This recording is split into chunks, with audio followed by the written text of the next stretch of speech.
প্রিয় শিক্ষার্থী, আপনাদের সঙ্গে এ পর্বে খুবই গুরুত্বপূর্ণ বিষয় নিয়ে আলোচনা করব, যার নাম হচ্ছে ইসলামী বিপ্লব বা ইরানি বিপ্লব, যেটি ঘটেছিল ১৯৭৯ সালে। আমরা শিরোনামের মধ্যেই কিন্তু গুরুত্বপূর্ণ প্রশ্নের উত্তর পেয়ে গেছি। যেমন পরীক্ষায় আসে, ইসলামী বিপ্লব কোন দেশে হয়? আপনি উত্তর কি দিবেন? ইরানে। আবার ইসলামী বিপ্লব বা ইরানি বিপ্লব কত সালে হয়? আপনি উত্তর দিবেন ১৯৭৯ সালে। আমরা কিন্তু দুইটি প্রশ্নের উত্তর পেয়ে গেছি। মূলত এই প্রশ্নগুলি পরীক্ষায় আসে, কিন্তু আমরা আলোচনার স্বার্থে একটু বেসিক আলোচনা করব আর কি, ঘটনাটা একটু বোঝার চেষ্টা করব। দেখেন, এই যে ইসলামী বিপ্লব বা ইরানি বিপ্লব, এটি যেভাবে সংগঠিত হয়, আমরা গ্রাউন্ড একটু জানার চেষ্টা করি।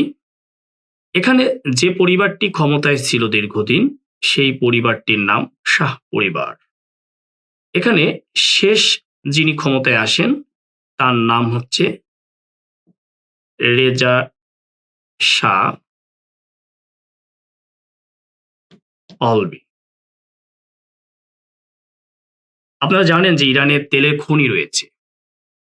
এই রেজা শাহ পাহলভীর আমলে ইরানে যে তেলের কোম্পানিগুলো ছিল, এগুলি ছিল যুক্তরাষ্ট্রের এবং ব্রিটেনের। এই যে কোম্পানি, অর্থাৎ যুক্তরাষ্ট্রের কোম্পানি এবং ব্রিটেনের কোম্পানি, এই কোম্পানিগুলো তাবেদারি করতেন রেজা শাহ পাহলভী, অর্থাৎ যুক্তরাষ্ট্র এবং ব্রিটেনকে সর্বোচ্চ সুবিধা দিত। এর ফলে ইরানের অর্থনৈতিক অবস্থা খুব বাজে ছিল, এই একটা সমস্যা। আরেকটি সমস্যা হচ্ছে, এই রেজা শাহ পাহলভী ছিলেন অত্যন্ত উচ্চবিলাসী।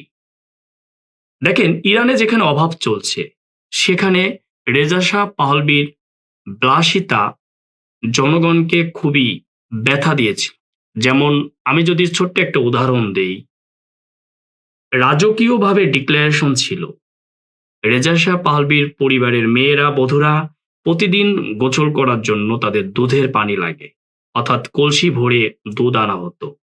এই যে একটি বিলাসিতা। অন্যদিকে একটি ইসলামিক রাষ্ট্র, এই রাষ্ট্রে যে ইসলামিক শাসন কিংবা ইসলামিক অনুশাসন কিংবা ইসলামিক ধ্যান ধারণা, পোশাক আশাক, এই বিষয়ে রেজা শাহ পাহলভীর অবস্থান ছিল খুবই ন্যাক্কারজনক। দেখেন, রেজা শাহ পাহলভীর মেয়েরা, বধূরা, তারা ছোট ছোট ড্রেস পরে ঘুরে বেড়াতো, যেটি ধর্মপ্রাণ মুসলিমদের হৃদয়ে আঘাত এনেছিল। যাই হোক, রেজা শাহ পাহলভীর প্রতি জনগণ খুবই ক্ষিপ্ত ছিল। এর অধীনে একজন প্রধানমন্ত্রী নিযুক্ত করা হয় নির্বাচনের মাধ্যমে। নির্বাচন আসলো, মোসাদ্দেক নামক এক ব্যক্তি, সে নির্বাচনী ইশতেহারে ঘোষণা দিল, আমি যদি ক্ষমতায় আসতে পারি, তাহলে ইরানের তেল কোম্পানিগুলোকে জাতীয়করণ করা হবে। জনগণ এই মোসাদ্দেকের প্রতি সবাই ধাবিত হলো, মোসাদ্দেককে ভোটের মাধ্যমে নির্বাচিত করলো। মোসাদ্দেক হয়ে গেল প্রধানমন্ত্রী। মোসাদ্দেক প্রধানমন্ত্রী হওয়ার পর যুক্তরাষ্ট্র এবং ব্রিটেনের ইরানে তাদের কর্তৃত্ব কিছুটা হলেও খর্ব হলো। যুক্তরাষ্ট্রের গোয়েন্দা বাহিনী সিআইএ এবং ইউকের এসআইএস, এই দুই বাহিনীর প্রধান লন্ডনে মিলিত হল। তারা মিলিত হয়ে একটি সামরিক অভ্যুত্থানের নকশা তৈরি করল। মাত্র একদিনের অভ্যুত্থানের মাধ্যমেই মোসাদ্দেকের পতন ঘটল। মোসাদ্দেকের পতনের পর আবার করুণ ঘটনা ঘটল, অর্থাৎ রেজা শাহ পাহলভীর অনুসারীরা এই মোসাদ্দেকের অনুসারীদেরকে, বিশেষ করে ধর্মপ্রাণ মুসলিমদেরকে নানানভাবে হ্যারেস করার চেষ্টা করল। একটা উদাহরণ যদি দেই, যেমন গাড়িতে গাড়িতে লিখে দিয়েছিল, ইসলামিক ড্রেস পড়ুয়া এবং পতিতাদের এই গাড়িতে চলাফেরা নিষিদ্ধ। এমন একটি বাজে পরিস্থিতি তৈরি হয়েছিল ইরানে। ইরানে একজন ইমাম ছিলেন, যার নাম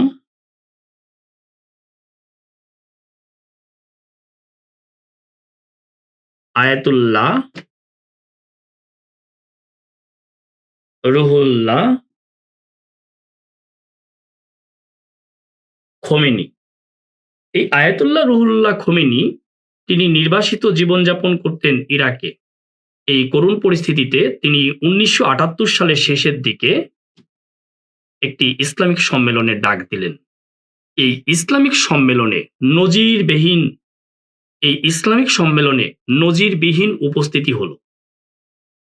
রেজা শাহ পাহলভী এটিকে খুব গুরুত্বের চোখে দেখেনি, যার খেসারত দিতে হয়েছে ১৯৭৯ সালের শুরুর দিকেই, অর্থাৎ এই আয়াতুল্লাহ রুহুল্লাহ খোমেনির নেতৃত্বেই লক্ষ লক্ষ লোক রেজা শাহ পাহলভীর বাসভবন ঘেরাও করল। রেজা শাহ পাহলভী প্রাণের ভয়ে পালিয়ে চলে গেল যুক্তরাষ্ট্রে। যুক্তরাষ্ট্র তাকে রাখতে অস্বীকৃতি জানালো। চলে গেল ব্রিটেনে, ব্রিটেনও সেম অস্বীকৃতি জানালো। চলে গেল মধ্য আমেরিকার পানামায়, পানামাও তাকে রাখলো না। শেষ পর্যন্ত তাকে আশ্রয় দেয় মিশরের প্রেসিডেন্ট আনোয়ার সাদাত।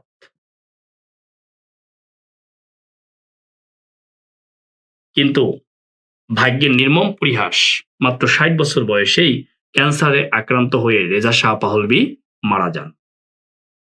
এই হচ্ছে ইসলামী বিপ্লব বা ইরানি বিপ্লব, সংক্ষেপে আপনাদের সঙ্গে আলোচনা করলাম। আশা করি বুঝতে পেরেছেন। এবং প্রিলিমিনারি যে পরীক্ষার প্রশ্ন, যেমন ইসলামী বিপ্লব কোন দেশে হয়েছিল? ইরানে হয়েছিল। কত সালে হয়েছিল? ১৯৭৯ সালে হয়েছিল। এই বিপ্লবের নায়ককে? Ayatollah Ruhollah Khomeini. আশা করি বুঝতে পেরেছেন। নায়ক বলতে বুঝিয়েছি যিনি নেতৃত্ব দিয়েছিলেন। আশা করি এই বিপ্লব থেকে যদি প্রশ্ন আসে আপনি পারবেন। না পারার মতো কিছুই দেখছি না। আরো অতিরিক্ত তথ্য পড়িয়েছি, যে তথ্য আপনাকে না পড়ালেও চলতো, কিন্তু ঘটনা বলার কারণে এই তথ্যগুলি এখন আপনার খুব ভালোভাবে মনে থাকবে। ভালো থাকুন, সুস্থ থাকুন। সবাইকে অসংখ্য ধন্যবাদ।